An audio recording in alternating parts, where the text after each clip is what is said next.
So using what we know about place value and breaking a number into its parts or expanded form, we are going to work through a multiplication problem. So if we have any multiplication problem, it can be 2-digit by 1-digit, 3-digit by 2-digit, 4-digit by 1-digit, doesn't matter. We can use the same setup, the same system every time. So we'll go ahead and start with a 2-digit by 2-digit number, like 53 times 24. So if we have the number 53 times 24, usually a lot of us learned the standard algorithm to set it up like this.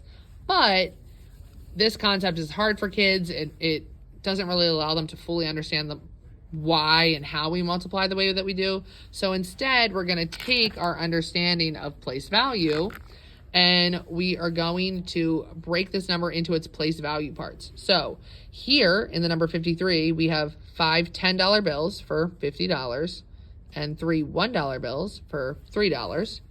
And then we have 2 $10 bills for $20 and 4 $1 bills for $4. So now we have our number broken into its number parts. Now we can take the number parts of the first factor, 50 and 3, and we can multiply 50 and 3 times the second factor parts, 20 and 4. So it's like saying we have $50 20 times, or we have $50 4 times, $3 20 times, $3 4 times, etc. So we're going to go ahead and take the 50, and we're going to multiply the 50 times both the 20 and by the 4. And then for organization, I tell the kids that we can cross it out or we can get rid of it. Now we're going to move on to the 3 1. So we have 3 $1 bills 20 times, and we have 3 $1 bills 4 times. So we're going to do the same thing there with multiplying the 3 times the 20 and the 3 times the 4.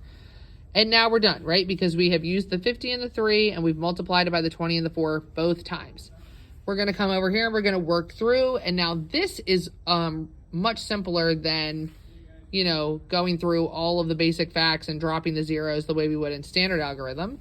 We are going to use our understanding of just our basic facts to map out each of our partial products. So we have 5 times 2 is 10. And then, of course, we know that 50 times 20 isn't 10. That doesn't make mathematical sense. We have to go ahead and annex or add on these 2 zeros. So 50 times 20 becomes 1,000. If 20 people give me $50, I'm going to have $1,000. And then we're going to do the same thing all the way down. We have 5 times 4, which is 20. And then we're going to go ahead and tack on that 0. So if 4 people gave me $50, I have $200. Then we're going to go here and do 3 times 2, which is 6, and add on that 0. If 3 people give me $20, or if 20 people give me $3, I have $60. And 3 times 4 is 12. Now we can take the parts of our product, which is why we call this method partial products, and we can add them up in our place value order. So a lot of kids struggle with this. We can't add this way, right? That doesn't make sense. The 2 is in the 100 spot, so we got to put the 2 in the 100 spot. So we're going to put the 2 in the hundreds, right, and line up our numbers according to their place value and add them up. Now we have 2 plus 0 plus 0 plus 0 is 2.